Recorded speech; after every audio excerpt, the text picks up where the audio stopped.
యేసుక్రీస్తు ఘననామములో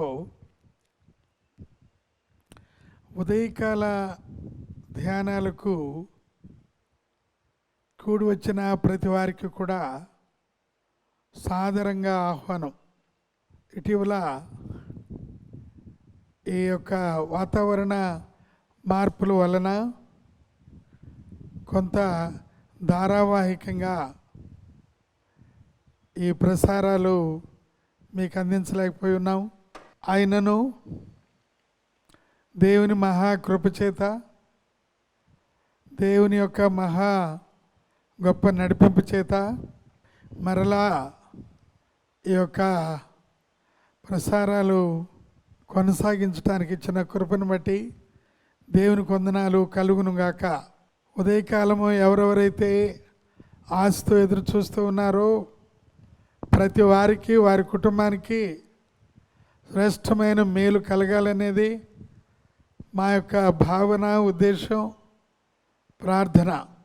ఈ ఉదయకాలం దైవజనుడైన మోషే చెప్పిన ఒక మాట నిర్గమకాండములో 16వ అధ్యాయము 4వ వచనంలో దైవజనుడైన మోషే చెప్పిన ఒక మాట చదువుకుందాం.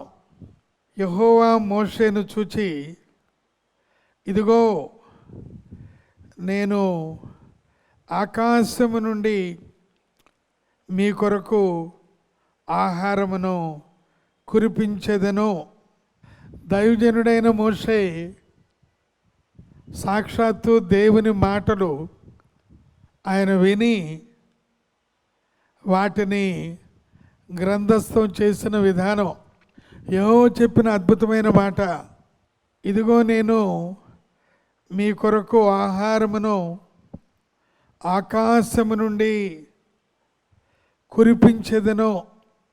కురిపించెదను అనే మాట ప్రత్యేకంగా ఒక గొప్ప ప్రచండ వర్షం కానీ లేక వేరే కొన్ని ఆకాశము నుండి దేవుడు పంపిన విధానాలు.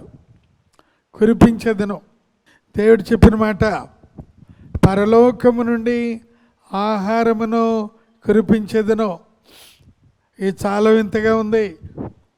ఆహారమునకు కావలసిన ప్రతి పక్షులను, భూజంతువులను లేక పాడి పంటను ఇచ్చే దేవుడు ఆహారమును మనుషులు సమకూర్చుకొనక వారు వండుకునే విధానం కాకుండా ఆకాశము నుండి నేను కురిపించెదను అనే మాట చాలా ఆశ్చర్యంగా కనబడుతూ ఉన్నది. ఒక విషయం, 2020వ సంవత్సరంలో స్విట్జర్లాండ్ దేశంలో ఓ వింత జరిగింది. స్విట్జర్లాండ్ దేశం అనగా స్విజ్ మిల్క్ అని, స్విజ్ చాక్లెట్స్ అని, స్విజ్ సంబంధించిన చీజ్ అని, ఇవన్నీ చాలా ప్రఖ్యాతి చెందినవి. అక్కడ వోల్టన్ అనే ఒక పెద్ద నగరం ఉంది. దానిలో స్విజ్ చాక్లెట్లు చేయటానికి చాలా పెద్ద ఫ్యాక్టరీ. అయితే ఎవరికీ తెలియకుండా ఆ ఫ్యాక్టరీలో ఉన్న ఆ యొక్క ప్రసారమయ్యే ఆ యొక్క చాక్లెట్ లిక్విడ్ అది లూజ్ అయ్యి అవి పైకి ఆ చాక్లెట్ వెళ్ళిపోయింది లిక్విడ్గా. అనగా చెట్ల మీద, చాల మీద, వాటన్నిటి మీద అది చాలా పెద్ద మోతాదులో పడి అక్కడి నుంచి కొద్దిగా చాక్లెట్ వర్షం కురిచినట్టుగా ఉంటే మనుషులు ఆ చాక్లెట్ రుచి చూచి, అబ్బో ఇది ఒక వింతగా ఉంది, పరలోకం నుండి చాక్లెట్ కురిపించబడింది అని అన్నారు. ఆ యొక్క మరమ్మత్తు అయ్యే వరకు. అయితే ఈ రకంగా ఏదో ప్రమాదవశాత్తు ఆహారము కురిపించబడలేదు.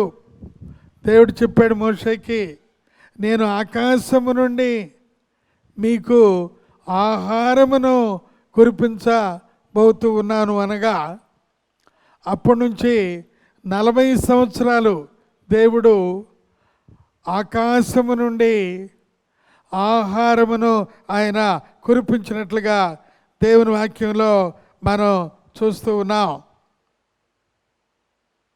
అది చాలా రమ్యంగా ఉంది, చాలా రుచిగా ఉంది. ఇశ్రాయేలీయులు ఏరుకుంటానికి సునాయాసంగా ఉన్నది. అయితే దీనిలో ఒక ప్రాముఖ్యమైన విషయం, ఆకాశము నుండి కురిపిస్తా అన్నారు. దేవుని కుమారుడైన యేసు ప్రభుని ఆకాశము నుండి భూమికి రప్పించారు తండ్రి దేవుడు. ఆయనే ఒక ఆహారమై ఉండినట్లుగా దేవుని వాక్యంలో మనం చూస్తున్నాం. యోహాను శుభవార్తలో 6వ అధ్యాయంలో మనం గమనించినట్లయితే 11లో యేసు ఆ రొట్టెను పట్టుకుని కృతజ్ఞతాస్తుతులు చెల్లించి కూర్చున్న వారికి వడ్డించను అని, 5 రెట్లు 2 చేపలు వాటిని ఆయన విరిచి వడ్డించగా అక్కడున్న 5,000 మంది ఆహారం తిన్నారని, అనగా ఆహారము పరలోకము నుండి కురిపించబడింది. అలాగే ప్రభువైన యేసుక్రీస్తే అద్భుతమైన ఆహారముగా వారికి అభివర్ణించబడి ఉన్నాడు. వారందరికీ ఆయన వడ్డించినట్లుగా దేవుని వాక్యంలో మనం గమనిస్తూ ఉన్నాం. అది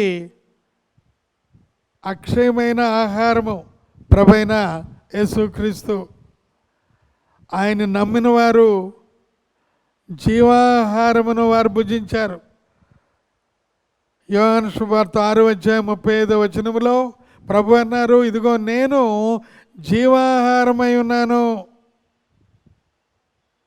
ఎవరైతే ఈ జీవాహారము నన్ను భుజిస్తారో వారు మరణించరు. ప్రియులారా, ఈ ఉదయకాలంలో ప్రత్యేకమైన మాట ఏమిటంటే, నీ అవసరములు తీర్చే దేవుడు, నీ ఇబ్బందులను తొలగించే దేవుడు, అవసరమైనప్పుడు ఆహారమును మన్నా వలె కురిపించే దేవుడు, అద్భుతాలు చేసే దేవుడు. అందుచేతే ఆయన జీవాహారమై ఉన్నాడు అనే మాట మనం గమనిస్తూ ఉన్నాం. ఆకాశము నుండి ఏ రకంగా పరలోకము నుండి ఆహారాన్ని కురిపించాడో, పరలోకము నుండి భూలోకానికి పంపించిన ప్రభువైన యేసుక్రీస్తు మానవాళికి ఆహారమై ఉన్నాడు, ఆత్మీయ ఆహారమై ఉన్నాడు, జీవాహారమై ఉన్నాడు. అటు గొప్ప ధన్యత ఈ ఉదయకాలం ఆయన మనకు ఇచ్చారు. దేవుడు ఇటువంటి కృప మనకు దయచేయును గాక. ఆమేన్. పరిశుద్ధుడా, ప్రేమగల పరలోక తండ్రి, నీ స్తోత్రాలు, స్తుతులు, వందనాలు. ఆకాశము నుండి ఆహారమును కురిపించిన ప్రభా నీకు స్తోత్రాలు. ఈ గొప్ప కృప ధన్యత మీరు మాకు ఇచ్చారు. ప్రభువైన యేసు నామమునే అడుగుచూ ఉన్నామా తండ్రి. ఆమేన్. తండ్రి, కుమార, పరిశుద్ధాత్మ త్రియేక దేవుని ప్రేమ, కృప, సమాధానం మనందరికీ ఆయన ప్రేమించు వారికి తోడై ఉండి నడిపించును గాక. ఆమేన్.